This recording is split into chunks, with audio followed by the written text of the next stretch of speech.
เมยสุงค่ะเมื่อได้เป็นวันที่14เดือนธันวาคมที่8ปี2026ได้ดวนได้ข่าวสายหมอหอมได้ออนเอาพี่น้องค่ะมาอยากเยี่ยมด้วยฟางห้างกลางวันหวาดนะคะเรียกเลยว่าหวาดเต็มๆกำเหลวเรียกเลยว่าจังเนี้ยเนาะแคบหางอันพี่น้องค่ะหันอยู่เมื่อเหลียวในเป็นแคบหางอันแต้ๆมันกำเหลวเหย่านะคะนะเป็นดีเหนือนาฟ้าเมืองสเปนค่ะเมื่อวันที่12เดือนธันวาคมที่8ปี2026 จ้อมหนังข้าวยามในปื้นตีค่ะเนาะก็เลยเกิดขึ้นเปิงเป็นกลางวันหวาดเต็มกำเหลียวในค่ะนะแคบหางอันตีพี่น้องขาวค่ะในเป็นตีเหนอนาฟ้าเว้งดาราโกนาเมืองสเปนว่าจังไหนคะเย้าก็พี่น้องเฮาเขาที่อันหันหางก้นไว้ในค่ะนะเป็นหางก้นอันสเกตบอร์ดโอลิมปิกเนี่ยค่ะนะอันดีเนี่ยเขาก็มาถ่ายหางไลเมียนมืออันพ่องกลางวันหวัดในเต็มๆเหี่ยวก็ไล่แคบหางมาหนังหางหลีหลงไว้จังได๋ค่ะเนาะเขาก็ภูมิใจหน้าได้แคบหางอันใดก็ที่เรียกว่าลื่นหลังไว้อยู่พ่องยามบ่เหลียวในป้าเนี่ยค่ะก็เอามาไถในเป็นพี่น้องเฮาเด้ค่ะนะมีคนกว่าด้วยกันตั้งน้อมตั้งหลายค่ะในพี่น้องเฮาค่ะโอ้โฮเปิ้นออนกันกว่าด้วย อันที่เปิ้นไลฟ์เนี่ยก็ไลฟ์ค่ะนะเปิงเป็นสภาวะเปิงเป็นเนืออากาศซ่าในก้นตั้งปอตอนในค่ะเนาะตั้งปอตอนกลยุโรปตั้งปอตอนอเมริกาเนี่ยเพิ่นก็สนใจแก่ค่ะนะเปิ้นออนกันด้วยตั้งนำตั้งหลายเฮ็ดจังได๋เฮาหาพี่น้องได้ก็ด้วยในแคปหางเนี่ยเนาะ อ๋อค่ะเอามาในวันพี่น้องเฮาตอนนี้ได้ก็มีเมาๆก้อยเนี่ยค่ะกำในค่ะเฮาเนี่ยก็เดมาอ่านตั้งหันถึงพี่น้องเฮาเยาค่ะถ่อมกันอยู่ที่ไหลตั้งไหลพองต้องตักกันบ้านลายเนี่ยค่ะนะจ่องไหลยินเสียงเลียแจ้งแล้งค่ะหือไหนน้องรับถอมปันแห้งอยู่ค่ะอ๋อค่ะมาเที่ยงค่ะเนาะเมืองก้นนี่ก็มีสวนมีจี้ว่ะมีจี้น่ะเด้ค่ะในลมฟ้าหลงในค่ะนะ ก้นฮอกค่ะแน่ต้องส่งเจอก็อำเหมือนกันค่ะเนาะระวังแลใจก็อำเหมือนกันไหลจังใดค่ะเนาะไว้ซุงค่าพี่ชายหมอหอมว่ายิ่งข้อขมมองใจจ้อมเจ้าผู้เตยอกค่ะเนาะแหละใจยอกค่ะเป็นอันมองใจข้อขมแต่เตวาค่ะเจ้าคู่มหาเอิ้งแก้มเจ้าก้อนวัดป่าเปาเว้งเก้งไหมลู่หลอนกว่าเนี่ยค่ะนะเป็นอันข้อขมแต่มันเจ้าแน่จังหามีอายุ40ปลายกุ้ยเนี่ยค่ะเนาะ เสียก็จังหนังตีเฮาคาถ่อมกว่าคะเนาะเป็นสังฆาเจ้าที่อันจ้อยเทียมในตรงวงก้นค่ะแล้วก็เป็นสังฆาเจ้าอันเคียนหรือเคียนลายค่ะเนาะค่ะถ้าย้อนมาอ่านในบรรพี่น้องค่ะกำเดียวเหี่ยวเนาะเกี่ยวกับไปลองมั่นเจ้าเนี่ยค่ะนะเมื่อวานได้เฮาค่ะเนี่ยก็ไล่ถ่อมกว่าป้อดอนตอนหนึ่งนะคะเสียก็เผื่อว่าข้าวย่ำสืบมาเนี่ยค่ะก็ไล่หัน สื่อข่าวเงาหางเสียงใต้ค่ะไลต่างไว้ป้าเถียงเกี่ยวกับเลยลองมั่นเจ้าจังไหนค่ะเนาะลองปื้นมั่นเจ้าและจังไหนค่ะเนาะมั่นเจ้าเป็นก้นเมืองไหลเนี่ยพี่น้องค่ะมังเจอก็ได้ไข้ฮู้เนี่ยค่ะค่ะที่ย้อนมาปืนแพนี่เพิ่นป้าลองคืบหน้าลองมั่นเจ้าอีกหนึ่งเนี่ยค่ะเจ้าคู่มหาอนุพันธ์เจ้ามหาเอิงเจ้าสังฆาไต้เป็นเจ้ากวนวัดใหม่อารามป่ากวยเว้งสารพีเกียงใหม่และเป็นแก้มเจ้ากวนวัดป่าเปาเว้งเกียงใหม่วัดป่าเปาเนี่ยเป็นวัดใต้ค่ะนะมันเจ้าได้ไล่กึ่งกลางลู่หลวนกว่าได้ข้องนอนเมื่อวันที่12เดือนธันวาคม8ปี2526โดยอำไปโห้ลวงตั้ง ว่าเป็นย้อนเปิดสังเสแลไหลลู่หลอนกว่าเนี่ยค่ะมันเจ้าลู่หลอนกว่าในพ่วงอายุเจ้าไหล46ปี26ว่าในเจ้าคู่มหาอนุพันธ์ในนอกเลอเซเป็นเจ้าก้อนวัดแลแก้มเจ้าก้อนวัดป่าเปาวัดใต้ในเวียงเกียงใหม่เยามันเจ้าไหลคับตั้งเป็นโพนำในเจ้าก้อนเอิ่งชมพูเว้งสารพีแลเป็นป้าโคสอนโฮงเฮน ปริยัตติดีวัดผาสิงห์วัดจือเสียงใหญ่ด้วยหลังกลางเว้งเก้งใหม่น่ะค่ะเลอเซนั่นมั่นเจ้าไลเป็นไหว้ฝ่ายกับสารแลฝ่ายขับการหมวกจุมสังฆาไต้เมืองไทยสิมันเจ้าแน่มีตั้งเข้าใจคัดใจอ่อนนำป่องสร้างการศาสนา แลการฟิงเงฟิงทุ่งเหมือนเจังหนัง อ่อนจัดเฮ็ดป้อยเข้าว่าออกว่าป้อยสั่งร้องป้อยปีใหม่ใต้ไหลเจ้าในมันเจ้าในไหนหมอเข้าหาโคจักมืดกือและหมอจอยการเจ้าสังฆาจันใหญ่ในเวงเกียงใหม่ตั้งนำตั้งหลายเนี่ยค่ะได้เลยว่ามันเจ้าในหรือเสว่ามีน้ำกัดกับสึกกับสารในแก่ตรงวงสังฆาใต้ตรงวงใต้ยาวไหนมันเจ้าในอ่า กัดเขียนในตวนการกับสืบแลเขาหาได้ตรงวงพี่น้องไทยพี่น้องเมืองจังไหนป้าเทียงเฮ็ดจังไหนค่ะเจ้าคู่มหาอนุพันธ์ได้เป็นลูกลุงสร้างปิญญาแม่สร้างคำลาวานหน้าล่อเวงเมืองปั่นเกิดเมื่อปี1980มีพี่น้องโฮมกัน3ก้อเจ้าเป็นก้อเงาแลมีน้องยิ่ง2ก้อไหนอ้อการเฮียนเจ้าเย้าโรงเรียนไทยม.6 และอ่องป่นฝ่ายปริยัติฝ่ายไทยจันเจ็ดปทเจ็ดที่เมืองเกาะกรุงเทพสิไล่ค่ายมาอยู่ที่เว้งเกียงใหม่เป็นครูสอนแลไล่หับตังเป็นแก้มเจ้าก้อนวัดป่าเปาแลเจ้าเป็นเจ้าก้อนวัดใหม่อารามป่ากล้วยไล่10ปีปลายยาว แห่งการใต้อันอยู่จำหิมวัดก็หนึ่งลัดในว่าลองอันมั่นเจ้าไรลู่หลอนกว่าในอำไปไลโฮลองตั้งมันแต่โตหลีมีลองคาล่ำว่าจังเป็นย้อนเลิศคืนหือก็ว่ามันเจ้าในปีไหวอำนั้นก็จังเป็นไรมันเจ้านอนรับเต็งใส่ปลั๊กไฟอันเป็นสายแห้งโฟนเถียมแห้งโฟนเห็นยาไฟฟ้าช็อตถือเฮ็ดให้อยู่ก็เปอหันตีแขนมันเจ้านั้นมีห้อยจำไว้เนี่ยค่ะเป็นฮือเกาหลีในตั้งฝ่ายภูมิพลพรเขาแต่ก็ได้กดทัดโดยเที่ยงกำเนิงน่ะค่ะป้อว่าไลขับโตมาเย้าในจึงในฝ่ายตั้งเจ้าสังฆาเขาและก็มาดีวัดและตะกะศรัทธาจังอบโอ้หลวงตำวางขับหมายปังจะปะหน้ามั่นเจ้าว่าจังไหนค่ะอ้อค่ะเมื่อเหลียวก็เงาลายเป็นไว้จังไหนเนี่ยค่ะเนาะข้อมูลตอนนี้ก็ค่ะเลยปรีมาที่ห้องการข่าวเงาหางเสียงใต้เตรียมต่างไว้ว่าจังไหนค่ะพี่น้องเฮาเขาถมข่าวยาวหันเถินจังหือพองเนี่ยเป็นอันข้อขมแต้ๆค่ะนะวัดป่าเป้าเนี่ยเป็นวัดใต้ที่เว้งเกี้ยงใหม่ค่ะป้อยอก็เหมือนจังหนำเมื่อวาดที่เฮาคาถ่อมกว่าค่ะเนาะอันเป็นเจ้าโคอันยามเหตุการณ์เจ้ามันเจ้ามันก็ลาดค่ะเนาะตาเตแต่เลยว่าจังหือตาเตมีมาสังฆาเจ้าใต้อันอันละลายลวงค่ะเนาะอำบ่ได้เป็นนำกัดฝ่ายเล็กลายฝ่ายเข้าออก ป้าเจมฝ่ายรองตรงหนึ่งให้มันเป็นตั้งการว่าสังว่าจังไหนแน่มันก็ง่ายจังไหนนั่นขนาดเนาะตาเตเป็นเจ้าก้อนวัดหลายจังไหนแลสังตาเตตรงหนึ่งแหละจังไหนก็มันแต่ละมีหลายๆป้ายค่ะเนาะว่าที่เป็นรองการเขียนรองตรงหนึ่งป้าเจมรองเปิ้นฮ้อว่าจังหารองไหวว่าสังว่าจังไหนป้าเฮ็ดจังไหนคะนี่นะก็เป็นอันข้อขอมแต่เนาะมังปองมังไรมาเมืองก้นโคงกลางลงในก็จังว่าจังหนังว่าค่ะเนาะพี่น้องเฮาค่ะ มาแทงดั้งหันถึงอันหนึ่งค่ะหับถอมปันแห้งอยู่ค่ะไหนค่ะออกค่ะมาแทงตั้งหันถึงอันหนึ่งค่ะเนาะได้เฮากว่าหย่องจ้อมเปิ่นลองวันปอวันแม่ตีจำมานเอาวันเกิดนายอ่องซ่านว่าวันแม่ตีจำไทยก็เอาวันเกิดเจ้าหอค่ำเจ้านางหอค่ำเป็นวันแม่ตีจำแขก็หย่องจ้อมวันปอแม่แข อีกป้าวันก็หักว่าวันนางยิ่งว่ากุ้ยกากุ่งมนปอแม้เฮาแต่ลืมโวนถึงลืมต้วยถึงแปดหนอว่ะอ๋อค่ะร้องในพี่น้องเฮาเขาคาลูหันถึงจึงหือพวงเนี่ยค่ะเนาะก็ปันตาหันถึงมาไล่เนี่ยค่ะบางก็อันลืมแปดก็เต็มีค่ะเนาะบางก็อันลืมแปดเนี่ยก็เต็มีอยู่เฮ็ดจังได๋คะเนาะเออค่ะ ถ่อมกันอยู่ที่ไรตั้งไรพวงต้องตักกันบ้านไรค่ะมองใจจ้วมเต้ค่ะว่ามองใจจ้วมเต้เนี่ยค่ะเนาะมาเทียงค่ะในเมืองโกนเมืองอ่ำมีก่องแลกว่าไหลถ่อมอ่ำจางตอบเขานั่นยาวในก็มีตั้งเจ็บใจอยู่อ่ำจางปึงอิงไผนั่นยาวไหนเนาะ อันได้แค่ว่าจึงหือก่อมพวกค่ะแหนในเมืองกลเมืองอ่ำมีกองแลกะไลถ่อมอ่ำจังตอบหน่อยค่ะ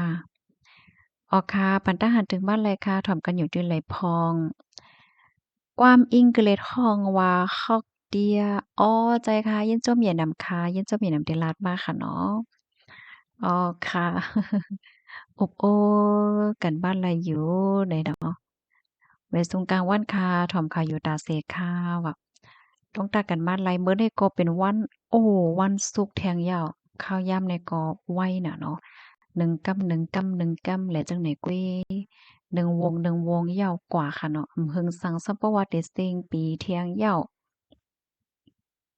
ครับถอมกูข้าวย่ำค่ะออกค่ะเลี้ยวค่ะถอมข้าวอยู่ตาเซเนาะเดี๋ยวเลยฮู้คือตั้นยาวก็เต็มเลยตกเป็นเหยื่อเปิ้นเฮ็ดจั่งใดนะมาเที่ยงค่ะข้าวอำถอมข้าวห้าเนาะตึกฮัดกว่าเฮ็ดอยู่อะ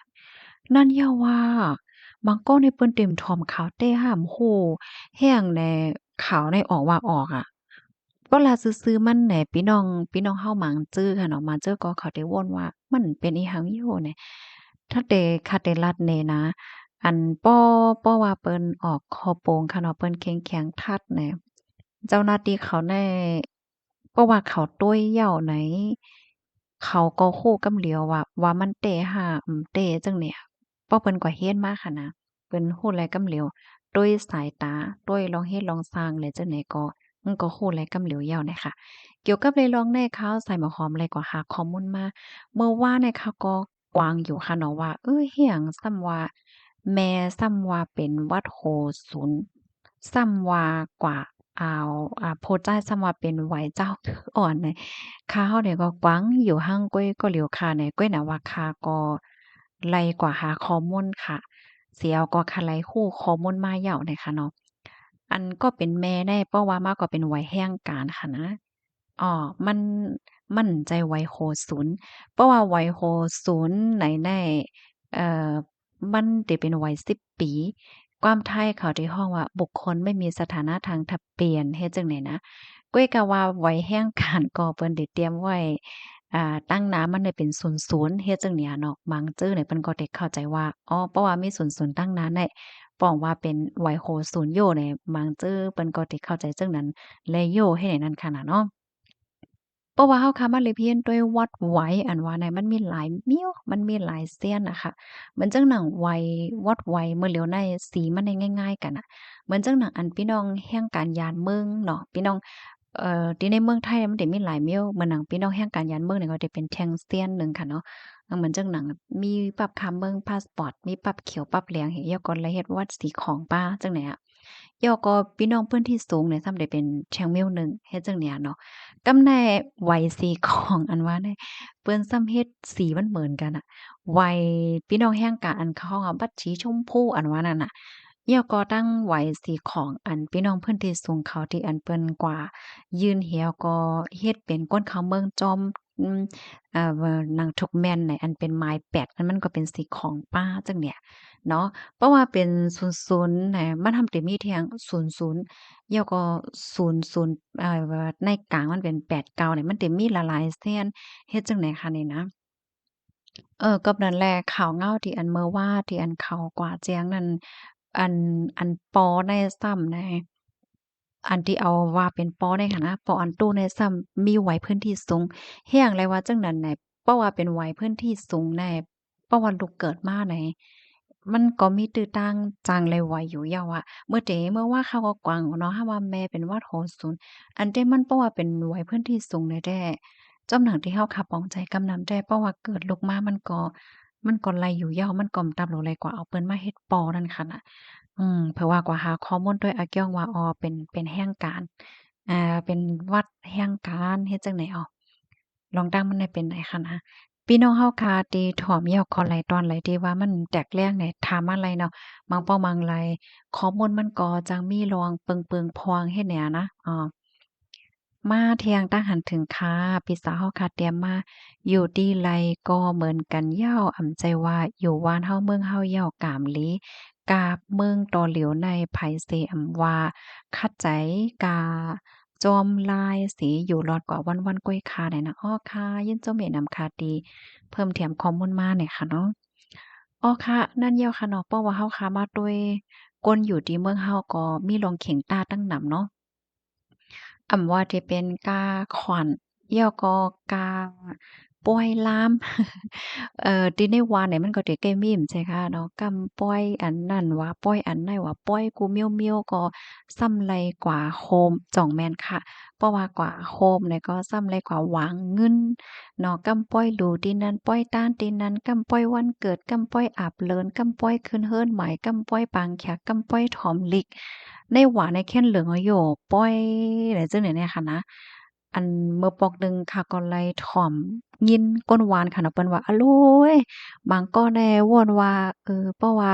ปอกอยู่ที่ในหวานแน่เลยอยู่กัดๆเย็นๆอำไลไม่ใจร้องเงินมันจื้อหางหนึ่งเหลือแน่กาเมียวๆเนี่ยเลยเซ็งนำไว้หยังก็เลยจะจ่ายเงินต้องไว้หยังก็อ้อแหน่บางก็เนี่ยเปิ้นก็เปิ้นก็ลัดในจังใดนั้นคั่นน่ะจ้องแม่นค่ะ เพราะว่าเป็นในวานในซ้ำแหน่ตัวอย่างเปิงแต๊กมันเนาะเพราะว่าเปิ้นมีปอยตีนนั่นแหน่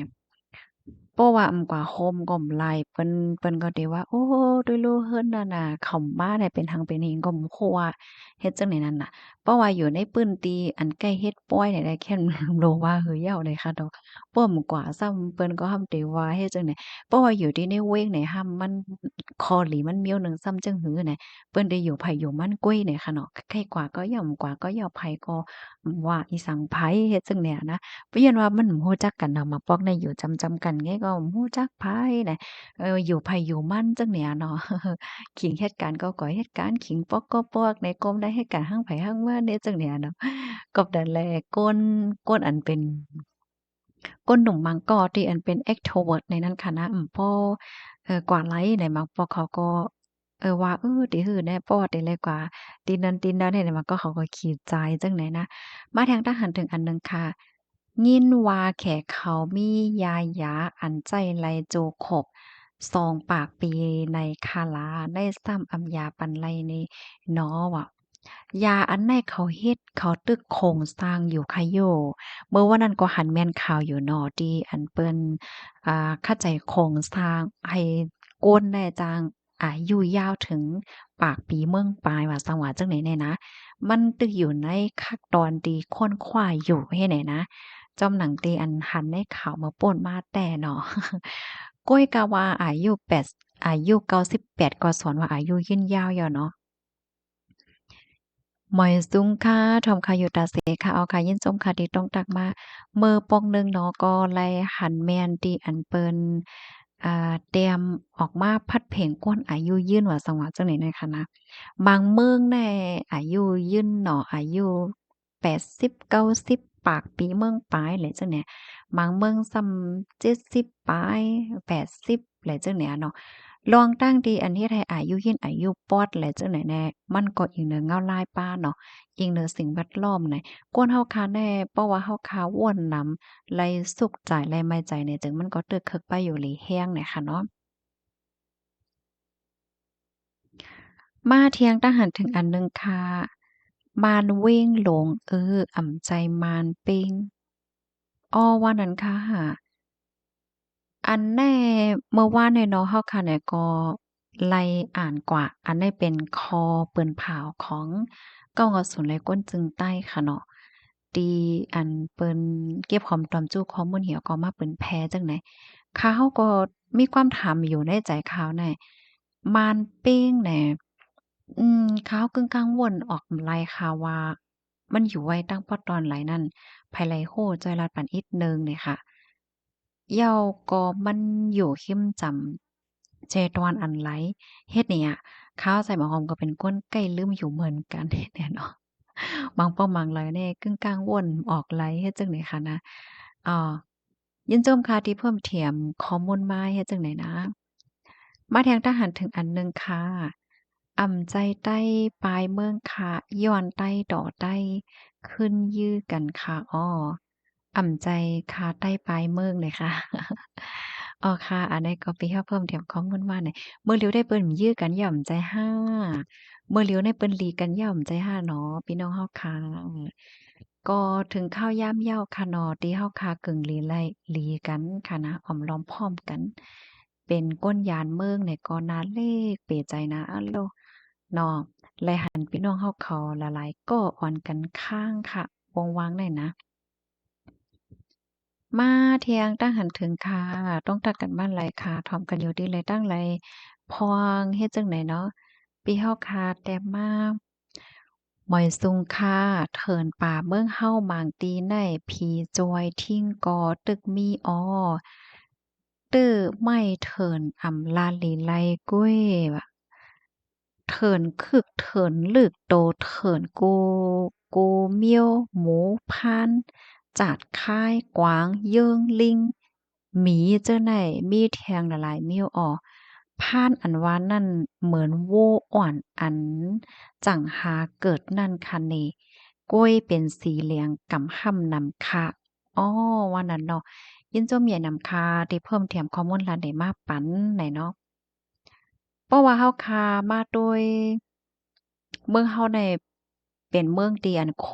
ตื้นสภาวะหลีเนาะเพราะว่างมาน้ำไม่ซักไม่ตึงว่าจั่งเนี่ยนะโอ้มังปอมังแลก็หลีเสียหลายหลีข้อโขมค่ะเนาะเพราะว่ามีลองพร้อมกันเกียรติกังรักษานี่ได้อะโลมันไหลนานเล็กอะเนาะย่อก่อมแลไม่ใจเอานะมันหนังโคแฮโคตื้นไฟฟ้าอะไรจั่งเนี่ยเนาะก็จางเฮ็ดออกใจตื้อในเมืองไรเต็มทนกำเหลียวเนาะมาเที่ยงค่ะ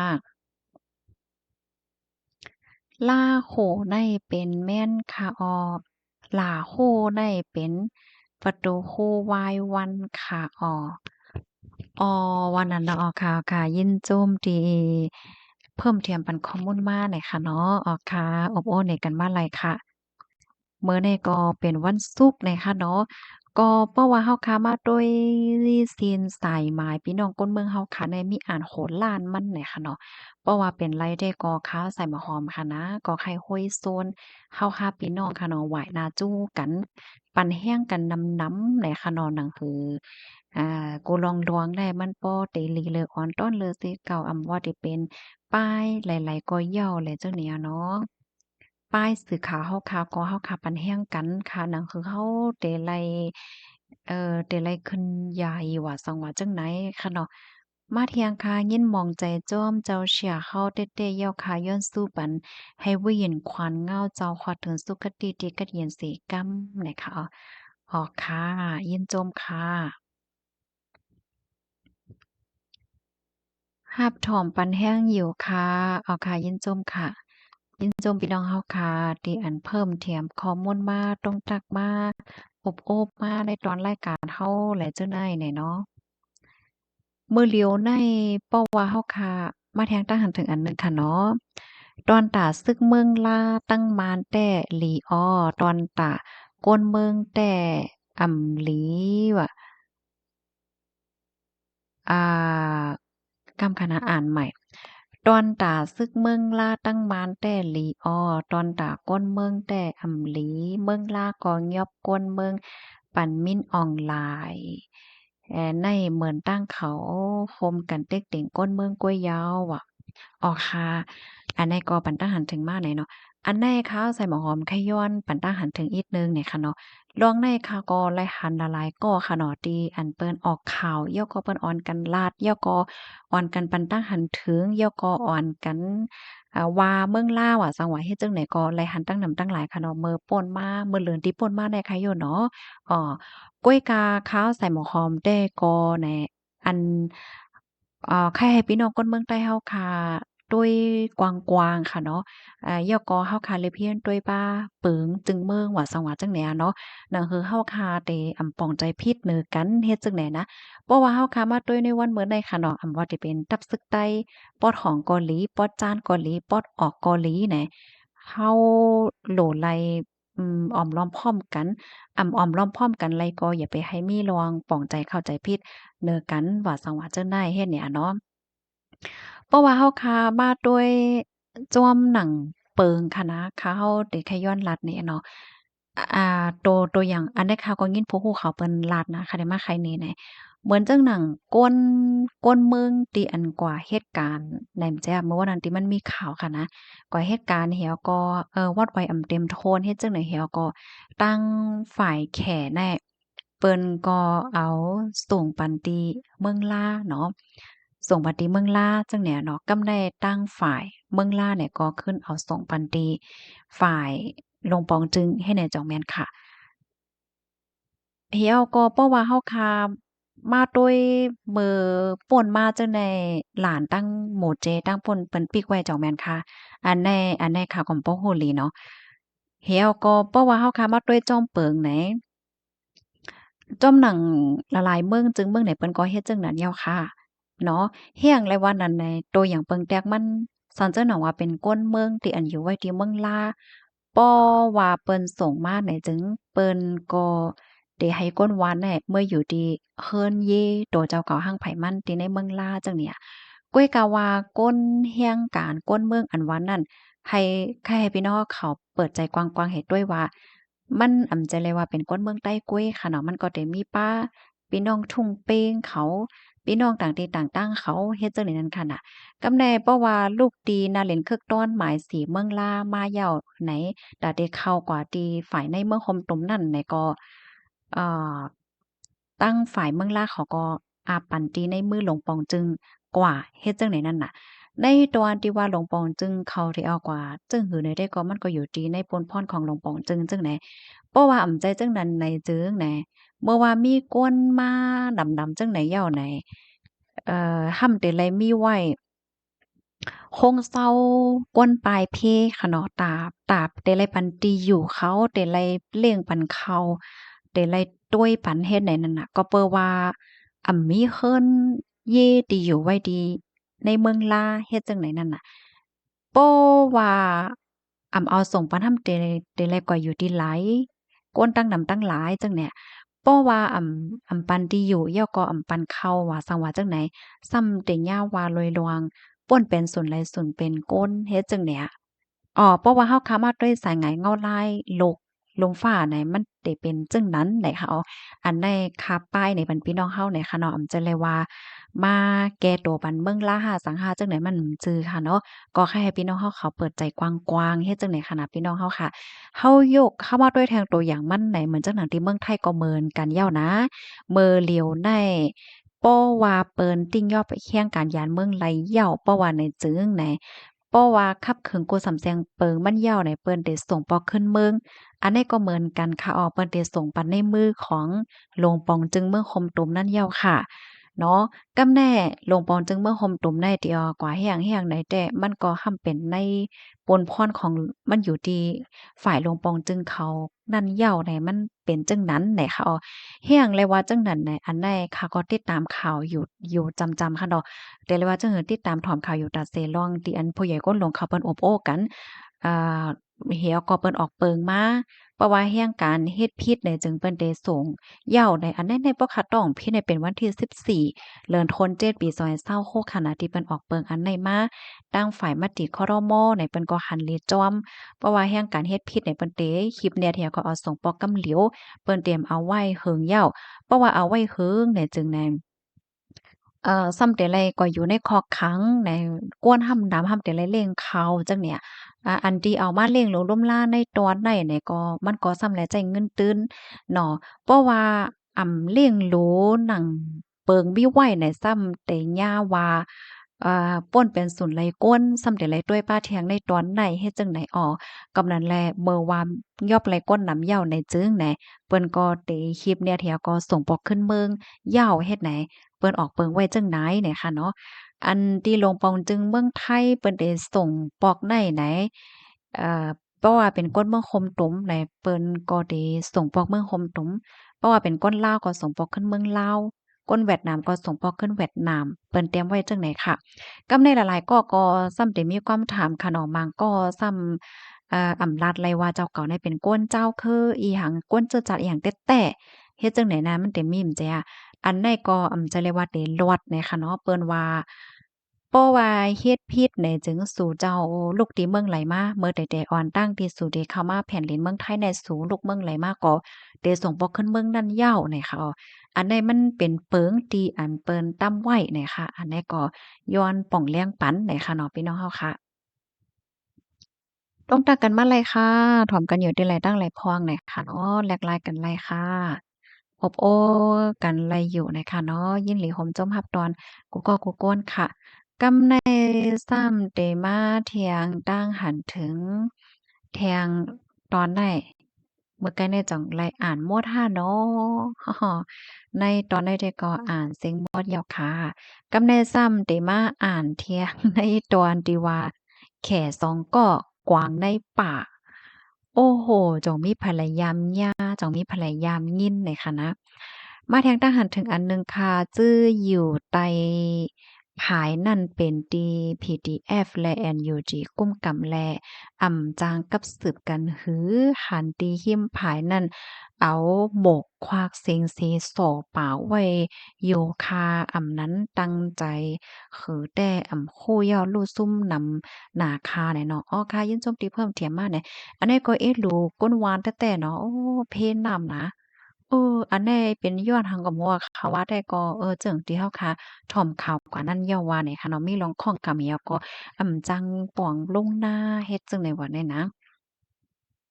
มาแทงทหารถึงอันหนึ่งค่ะเป็นโก้นยาวซ้ำไข่เป็นเป็นเป้มีจอดมีเจ้เนาะไข่เป็นน้องหมาเนี่ยค่ะวัน